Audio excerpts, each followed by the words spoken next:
Hello everyone, I'm Brock, the curly man behind curlymancomics, and today I'm going to tell you about my favorite comic book superheroes. As always, I want to ask you guys to like, subscribe, drop a comment this week on who your favorite character is, or who your favorite superhero character is, or if you hate all characters in general, who your least favorite character is. I just want to hear from you guys. But without further ado, let's jump into my number 10 spot on my favorite superheroes. Alright, before I actually get into my number 10, I'll mention it in 1 second. I also want to mention I've been recently reading Strange Academy, and there's a lot of new characters in that I really enjoy. So I'm kind of lumping all of them into a bonus kind of number 11 spot. So I definitely recommend checking out those characters. There's too much to describe because they really introduced a lot, but let's talk about number 10 right now. At number 10 I have SpiderMan, and I've always enjoyed this character ever since I was a little kid. He's just this likable character. There's a bunch of different iterations of Spider-Man. I know Miles Morales is really hot right now, so that's another very likable character. It's just a great concept of kind of this low-life, not very popular kid who eventually gains all these powers, and it's just a really great story to see how people start from the bottom and work their way up. So he's a very motivational character, and that's why I'm placing him at my number 10 spot. Alright, so at number 9 I have Puck. And no, I didn't just swear at you. P-U-C-K is this character. He's a member of the Alpha Flight team, which is kind of the Canadian version of the X-Men. And he's this little person who basically is super buff. He bounces around a lot. He's like a miniature version of Gung-Ho from G.I. Joe. He just likes to go in there and beat stuff up, but it's kind of funny because he's this smaller guy. Very enjoyable character. Kind of the comedy relief of this series, but he's definitely my favorite character from Alpha Flight, and I'm placing him at number 9 on my list. Alright, so at number 8 I have Icarus from the Eternals, and he's the main character in this series. He's kind of the Captain America in a sense of this series, but he's more likable because he seems to have a lot more personality to him in my opinion. He gets angry at people. He's not always this reserved sort of character. He also takes out his anger on one of my least favorite characters, Thana, so that's nice to see. But basically he's this kind of godly character, but not quite a god and not quite a human. He's kind of in the in-between spot, so it makes him relatable in a sense to that. And he's just a great character, great power, and he really becomes this powerhouse in the universe. Alright, so at number 7 I have Miles Morales. I jumped onto Miles Morales way before he started gaining all this hype from the movies. I really enjoyed that version of Miles Morales more. He's kind of this young kid that doesn't quite know where he's going in life, and all of a sudden he gets these cool Spider-Man abilities. He really develops as a character along the way, and I see him as kind of the modern version of Spider-Man in a sense. He's kind of got a little more twist to him, so that's why I'm placing him at number 7. Alright, so at number 6 I have Moon Knight. And this is kind of a character that's gaining a lot more steam now. He's what a lot of people consider the Batman of the Marvel Universe, but he's a lot more deep in my opinion because he's got split personalities, and that's what really sets him apart. One of his split personalities is a rich, like, millionaire type, so that's kind of the Bruce Wayne sort of thing. Another personality is just a street cabbie.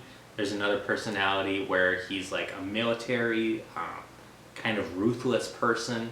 And then there's Moon Knight, of course. I think I got them all there. I might have missed a couple, but Moon Knight is this character that flies around his city and fights the bad guys. So you can kind of see how there's similarities between Batman, but this character also has a butler, so that adds on to the similarities. But I just see this character as more interesting, a little more unique, and that's why I'm placing him at number 6. Alright, so at number 5 I have kind of the least impactful Avenger of all time, and that is Hawkeye. And I know a lot of people seem to dislike Hawkeye, and to be honest with you, I've only read the Jeff Lemire run of Hawkeye, which might be why I like him so much. Jeff Lemire just really seems to put emotion into characters very well.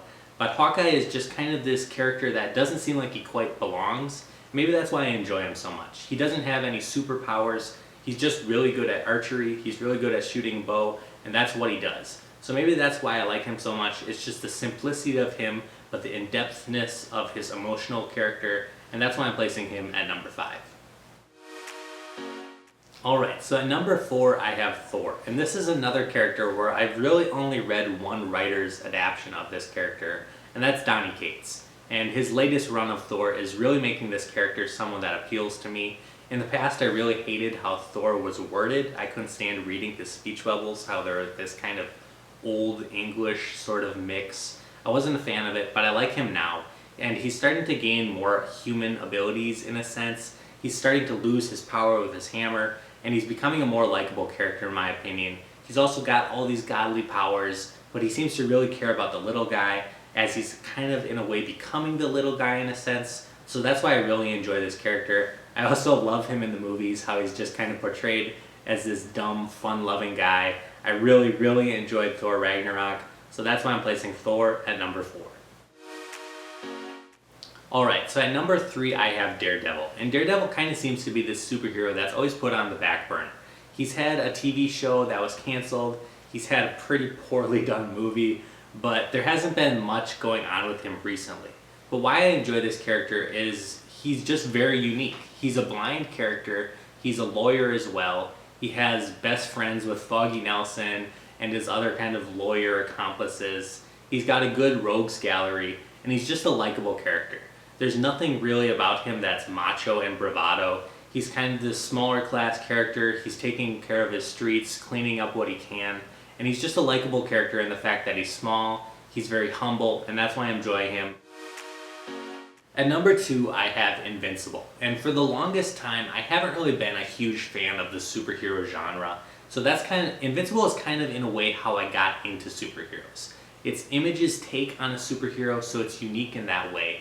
And Invincible is this character that's very human. He starts out human, and he eventually gains these superhero abilities. There's a lot of blood and gore and emotion.